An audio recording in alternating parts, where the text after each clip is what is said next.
seeking the forgiveness of Allah, because it is one of the best ways of preparing for the day that you are going to return to Allah.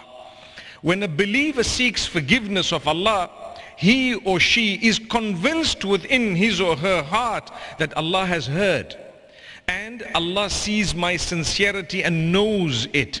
And Allah will forgive me and has forgiven me. And I will not let shaitan come and make me doubt the mercy and forgiveness of Allah.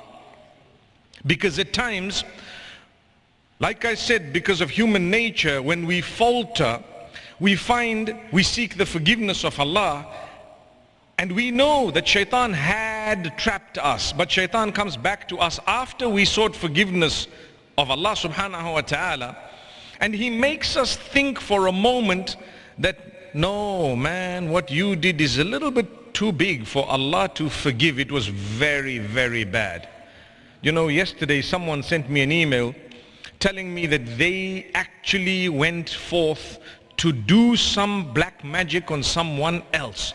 And they say, but I pray and I do this, and I learned that that is actually association of partnership with Allah. If you do that, the hadith says, man sahara faqad ashrak.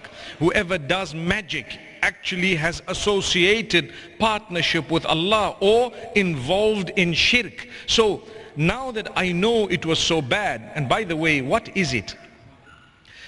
You know, to grab a doll and throw pins in it and put these little pieces of hair or whatever else, or parts of the body, or nails, fingernails and so on, and to tie these strings and to blow in them and on them and to pull it this way and that way. All of that with the intention of magic is magic. All of that is actually evil. And that's what's being spoken about. If you read the last two surahs of the Quran, the one where Allah Almighty speaks about, in Surah Al-Falaq, He says, قل أعوذ برب الفلق من شر ما خلق ومن شر غاسق إذا وقب ومن شر النفاثات في العقد ومن شر حاسد إذا حسد.